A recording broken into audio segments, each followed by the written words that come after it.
Bienvenidos a otra entrega más de este curso de electrónica básica. Mi nombre es Bernardo León Hoyos, les estoy hablando desde la ciudad de Medellín.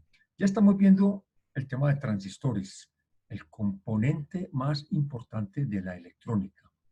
Explicamos someramente en la lección pasada cómo funciona, pero yo entiendo que cuando uno escucha por primera vez hablar de transistores, no es fácil entenderlos. Entender qué es el colector, qué es el emisor, qué es un PNP, un NPN, pero a medida que vamos a ir haciendo circuitos, pues vamos a irlos entendiendo mejor. Entonces, para nuestra lección de hoy vamos a hablar de un circuito muy similar al que hicimos en una clase pasada. Ustedes recuerdan que en una clase que les monté, que habla de interruptores, estaba este circuito, que decíamos que este interruptor que es enclavado va a cerrar un circuito que pone a accionar una puerta de un garaje y también pone a accionar un circuito que prende un bombillo dentro del garaje. Pero este bombillo se quedaba prendido unos segundos después de apagar el switch por la corriente que quedaba almacenada en el capacitor. Ese circuito sí funciona, se puede hacer, pero nadie haría ese circuito hoy día como está en esa imagen. Un faradio es una unidad demasiado grande. Aún un milifaradio sigue siendo una unidad demasiado grande. Y para que este circuito funcione tendríamos que montar un condensador de 100 milifaradios. Un condensador de 100 milifaradios es una cosa demasiado grande para un circuito electrónico.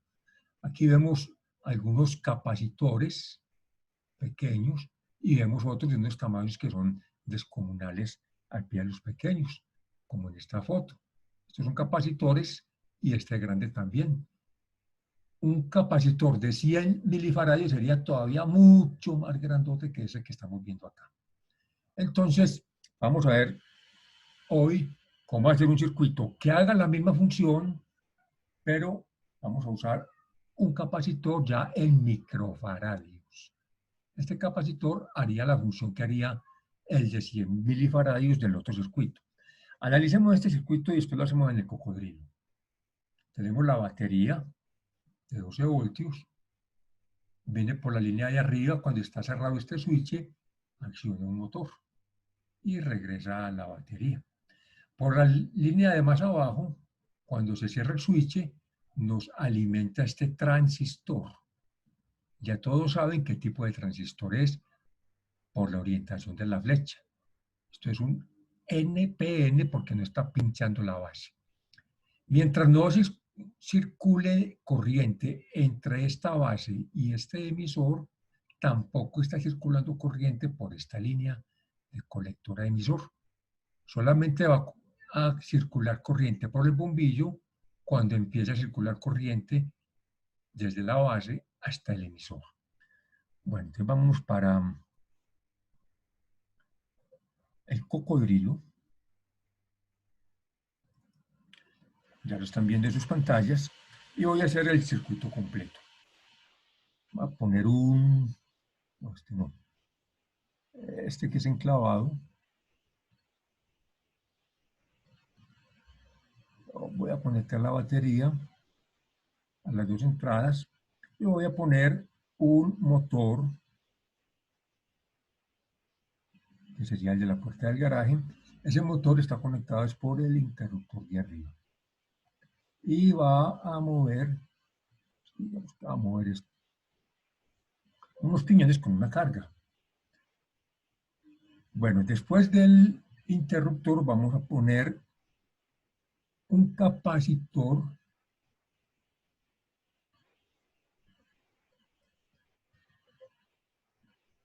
pongámoslo de esta forma, positivo arriba, pongámoslo por acá, y lo conectamos a la salida del interruptor.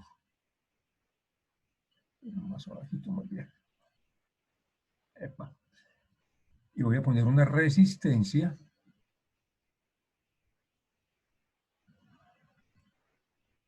Dejémosla de 10K como está ahí. Y el capacitor lo voy a poner únicamente de 470 microfaradios. Después empezamos a cambiar valores y vemos qué efecto tiene eso. Bueno, voy a poner otra resistencia aquí, pequeñita, nada más de 50 ohmios, porque es para proteger un bombillo. Desde que el bombillo nos quemaría con 12 voltios. Y ahora sí, el transistor.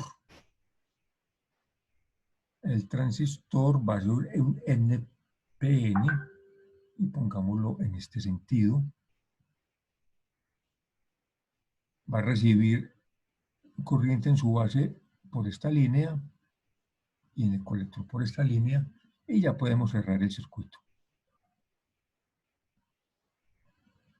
Lo cerramos por acá, y el del motor también tenemos que cerrarlo, si no, no nos prende el motor. Bueno, entonces, sabemos que si cerramos el circuito, vamos a accionar el motor. Ahí se está prendiendo. Me falta una cosita aquí.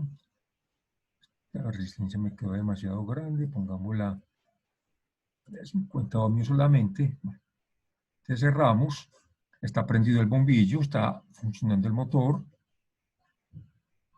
Cuando apago el switch o lo abro, ya apago el motor, pero este capacitor está suministrando corriente para que siga circulando entre base y emisor, y él sigue jalando por unos segundos corriente para mantener el LED encendido.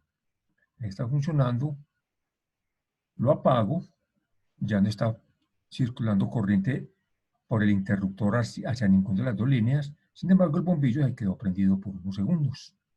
¿Cuántos segundos? Pues esos segundos dependen de la capacidad de este capacitor y de cuánto amperaje jala el bombillo. Si jala mucho, pues se descarga muy rápido el capacitor.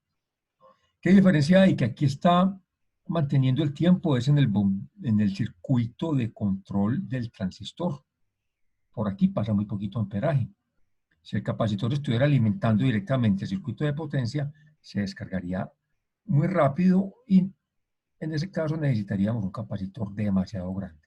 Entonces, ya por última vez. Bueno, entonces vamos a hacerlo de otra manera antes de terminar. Pongamos, en lugar de este bombillo, pongamos un LED. En este momento yo no podría prenderlo porque quemaría ese LED. Aquí sí tengo que ponerle una resistencia mucho más grande para proteger el LED. Ya eso sabemos por qué. Vamos a darle, quedó muy grande este de 5K. Vamos a ver cómo quedó ahí. Ahí sí. Bueno, pongo a funcionar el motor. Está circulando corriente por el motor, está circulando corriente por este circuito, le está llegando a la base del transistor, y el hecho de estar circulando corriente por este ramal permite que también circule corriente del emisor, del colector al emisor. Fíjense que si yo lo apago, pues va a permanecer prendido ese LED durante mucho más tiempo. Ahí vemos que mientras menos amperaje jale, pues se va a demorar mucho más en descargarse el capacitor. Ya se está empezando a descargar, listo, ya se apagó el bombillo. Bueno, entonces, ¿qué ventajas tiene este transistor o este circuito con respecto al que habíamos hecho en la lección de interruptores? Que le estamos almacenando energía es para alimentar el circuito de control del transistor, el que jala poco amperaje. Y con este circuito controlamos el de potencia. Así nos permite usar componentes mucho más pequeños, que van a ser, primero que todo, más económicos, y segundo, pues, que al montar en un circuito electrónico, en una tarjeta, un capacitor que mida medio centímetro, 1 centímetro de largo, no es lo mismo que montar un capacitor que mida 10 centímetros de largo y por 6 u 8 centímetros de diámetro. Entonces ahí vamos viendo algunas de las ventajas que tiene trabajar con transistores. Bueno, seguiremos viendo otras aplicaciones en las próximas lecciones. Nos vemos en la próxima. Mucho juicio.